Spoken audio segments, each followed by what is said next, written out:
बोल श्री कृष्ण महाराज की जय। श्रीमन नारायण नारायण नारायण, श्रीमन नारायण नारायण नारायण, श्रीमन नारायण नारायण नारायण, श्रीमन नारायण नारायण नारायण। बोल श्री कृष्ण महाराज की जय। श्रीमद् भगवत गीता यथारूप अध्याय 12 भक्ति योग।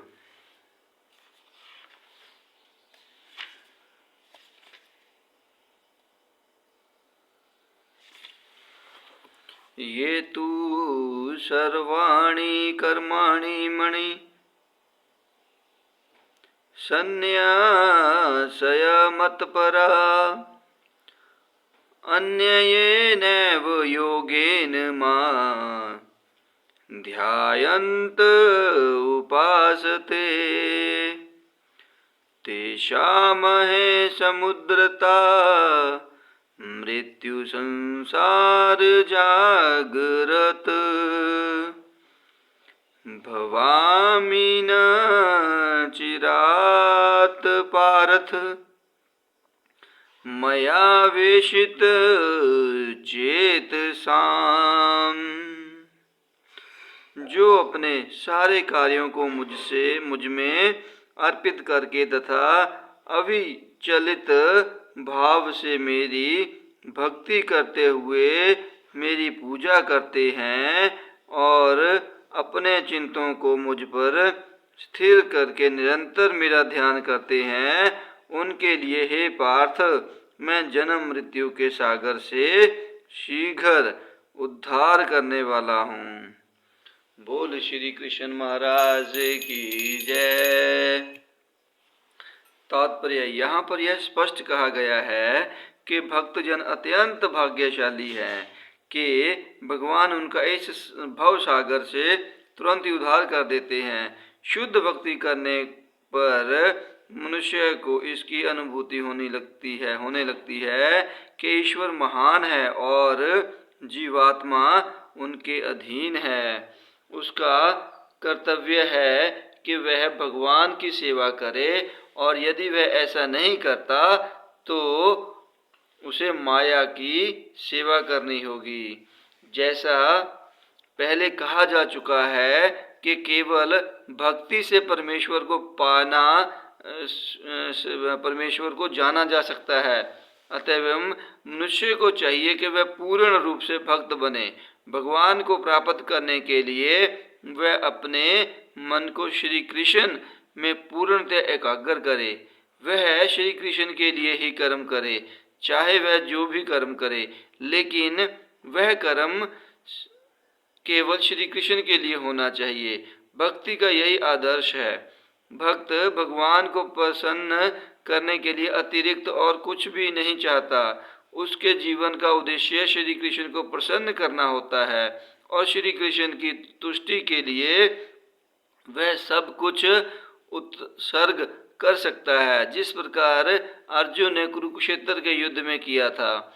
यह विधि अत्यंत सरल है। मनुष्य को अपने कार्यों में लगा रहकर हरे कृष्ण महामंत्र का कीर्तन कर सकता है। ऐसे दिव्य कीर्तन से भक्त भगवान के प्रति आकृष्ट हो जाता है। यहाँ पर भगवान वचन देते हैं कि वे ऐसे शुद्ध भक्त का तुरंत ही भव सागर से उद्धार कर देंगे जो योगाभ्यास में बड़े चढ़े हैं। वे योग द्वारा अपनी आत्मा को इच्छानुसार किसी भी लोक में ले जा सकते हैं और अन्य लोग इस अवसर को विभिन्न प्रकार से उपयोग में लाते हैं। लेकिन जहाँ तक भक्त का संबंध है, उसके लिए यहाँ यह स्पष्ट कहा गया है कि स्वयं भगवान ही उन्हें ले जाते हैं। भक्त को वैकुंठ में जाने के पूर्व अनुभवी बनने के लिए प्रतीक्षा नहीं करनी पड़ती। बरह पुराण में एक श्लोक आया है, न्यामी परम स्थान चरीरा दिगति विना गरुड़ स्कंद मारोप्य यथेच मणि वारित। तात्पर्य यह है कि वैकुंठ लोक में आत्मा को ले जाने के लिए भक्त को अष्टांग योग साधने की आवश्यकता नहीं है। इसका भार भगवान स्वयं अपने ऊपर लेते हैं। वे यहाँ पर स्पष्ट कह रहे हैं कि वे स्वयं ही उद्धारक बनते हैं। बालक अपने माता पिता द्वारा अपने आप रक्षित होता रहता है, जिससे उसकी स्थिति सुरक्षित रहती है। इसी प्रकार भक्त को योगाभ्यास द्वारा अन्य लोकों में जाने के लिए प्रयत्न करने की आवश्यकता नहीं होती, अपितु भगवान अपने अनुग्रहवश स्वयं ही अपने परीक्षा वाहन गरुड़ पर सवार होकर तुरंत आते हैं और भक्त को भवसागर से उभार लेते हैं। कोई कितनी भी कुशल तैराक क्यों ना हो और कितना ही प्रयत्न क्यों ना करे, किंतु समुद्र में गिर जाने पर वह अपने को नहीं बचा सकता। किंतु यदि कोई आकर उसे जल से बाहर निकाल ले तो वह आसानी से बच जाता है। इसी प्रकार भगवान भक्त को इस भवसागर से निकाल लेते हैं। मनुष्य को केवल कृष्ण भावनामृत की सुगध विधि का अभ्यास करना होता है और अपने आप को अन्य भक्ति में प्रवृत्त करना होता है। किसी भी बुद्धिमान व्यक्ति को चाहिए कि वह अन्य समस्त मार्गों की अपेक्षा भक्ति योग को चुने। नारायणी में इसकी पुष्टि इस प्रकार हुई है, या वै साधन संपत्ति पुरुषार्थ चतुष्टे तया बिना तदानुति नरो नारायण श्रम। इस श्लोक का भावार्थ यह है कि मनुष्य को चाहिए वह न तो सकाम कर्म की विभिन्न विधियों में उलझे और ना ही कोरे चिंतन से ज्ञान का अनुशीलन करे। जो परम भगवान की भक्ति में लीन है वह उन समस्त लक्षणों को प्राप्त करता है जो अन्य योग विधियों, चिंतन, अनुष्ठानों, यज्ञों, दान, पुण्यों आदि से प्राप्त होने वाले हैं। भक्ति का यही विशेष वरदान है। केवल श्री कृष्ण का पवित्र नाम हरे कृष्ण कृष्ण कृष्ण हरे हरे, हरे राम राम राम हरे हरे का कीर्तन करने से ही भक्त सरलता तथा मोह सुख पूर्वक परम धाम को पहुंच सकता है। लेकिन इस धाम को अन्य किसी धार्मिक विधि द्वारा प्राप्त नहीं किया जा सकता। भगवत गीता का निष्कर्ष 18वें अध्याय में इस प्रकार व्यक्त हुआ है, सर्वधर्मान परित्यज्य मामेक शरण व्रज अहंतत्वा सर्व पापे भयो मोक्षेयामि मा शुच। आत्म साक्षात्कार की अन्य समस्त विधियों को त्याग कर केवल कृष्ण भावनामृत में भक्ति संपन्न करनी चाहिए। इससे जीवन की चरम सिद्धि प्राप्त की जा सकती है। मनुष्य को अपने गत जीवन के पाप कर्मों पर विचार करने की आवश्यकता नहीं रह जाती, क्योंकि उसका उत्तरदायित्व भगवान अपने ऊपर ले लेते हैं। अतः मनुष्य को व्यर्थ ही आध्यात्मिक अनुभूति में अपने उद्धार का पतन नहीं करना चाहिए। प्रत्येक व्यक्ति को चाहिए कि वह परम शक्तिमान ईश्वर श्री कृष्ण की शरण ग्रहण करे। यही जीवन की सर्वोच्च सिद्धि है। मयेव मन अध्यात सब मणि मयि बुद्धि निवेश्य निवशिष्यसि मयेव अत उधर्व न संशय। मुझ भगवान में अपने चित्त को स्थिर करो और अपनी सारी बुद्धि मुझ में लगाओ। इस प्रकार तुम निसंदेह मुझ में सदैव वास करोगे। बोल श्री कृष्ण महाराज की जय। तात्पर्य, जो भगवान श्री कृष्ण की भक्ति में रत रहता है उसका परमेश्वर के साथ प्रत्यक्ष संबंध होता है। अतएव इसमें किसी प्रकार का संदेह नहीं कि प्रारंभ से ही उसकी स्थिति दिव्य होती है। भक्त कभी भौतिक धरातल पर नहीं रहता, वह सदैव श्री कृष्ण के में वास करता है। भगवान का पवित्र नाम तथा भगवान अभिन्न है। अंत जब भक्त हरे कृष्ण कीर्तन करता है तो कृष्ण तथा उसकी अंतरगा शक्ति भक्त की जीवा पर नाचते रहती है। जब वह श्री कृष्ण को भोग चढ़ाता है तो श्री कृष्ण प्रत्यक्ष रूप से उससे ग्रहण करते हैं और इस तरह भक्त इस जूठन को खाकर कृष्णमय हो जाता है। जो इस प्रकार सेवा में नहीं लगता वह नहीं समझ पाता कि यह सब कैसे होता है। यद्यपि भगवद गीता तथा अन्य वैदिक ग्रंथों में इस विधि की संस्तुति की गई है। अथ चिंत समाधातु नाशक्तनोषि मैं सिथरम अभ्यास च योगेन ततो मामी च शातुपुदु धनंजय।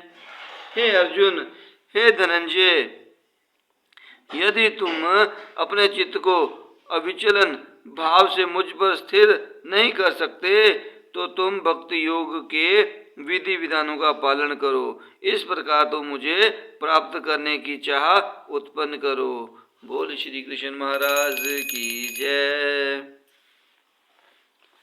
तात्पर्य, इस श्लोक में भक्ति योग की दो पृथक पृथक विधियां बताई गई हैं। पहली विधि उस व्यक्ति पर लागू होती है जिसने दिव्य प्रेम द्वारा भगवान श्री कृष्ण के प्रति वास्तविक आसक्ति उत्पन्न कर ली है। दूसरी विधि उसके लिए है जिसने इस प्रकार से भगवान श्री कृष्ण के प्रति आसक्ति नहीं उत्पन्न की।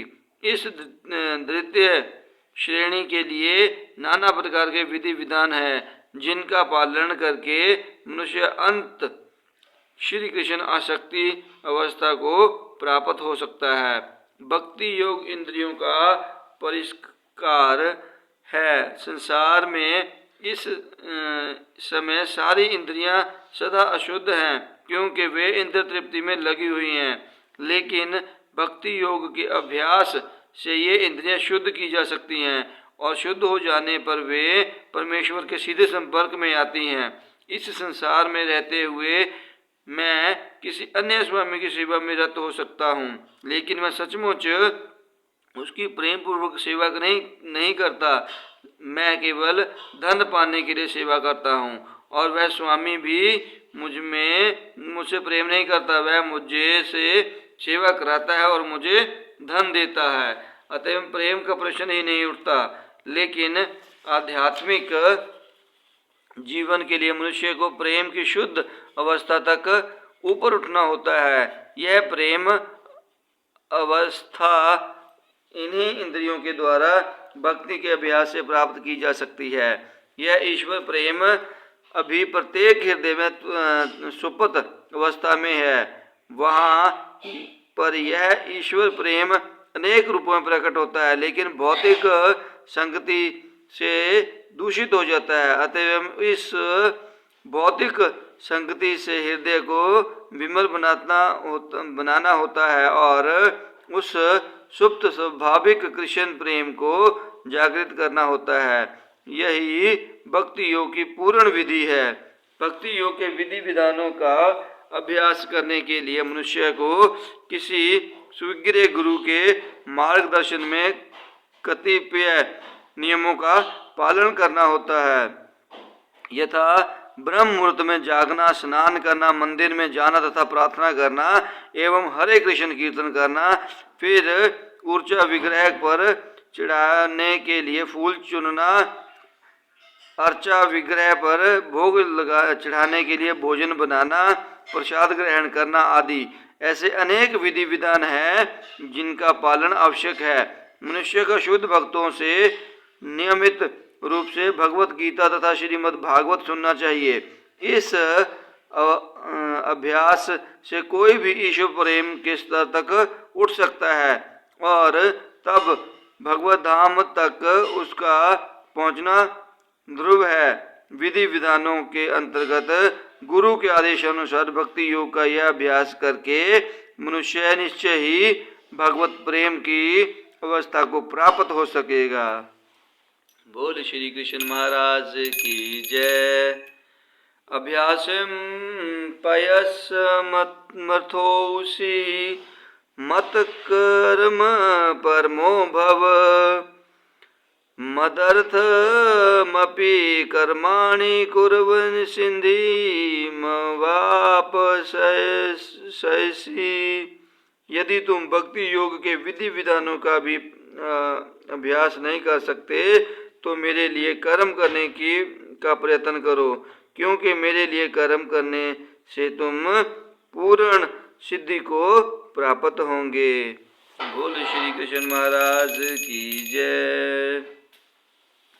तात्पर्य, यदि कोई गुरु के निर्देशानुसार भक्ति योग के विधि विधानों का अभ्यास नहीं भी कर पाता तो भी परमेश्वर के लिए कर्म करके उसे पूर्ण अवस्था प्रदान कराई जा सकती है। यह कर्म किस प्रकार किया जाए इसकी व्याख्या 11वें अध्याय के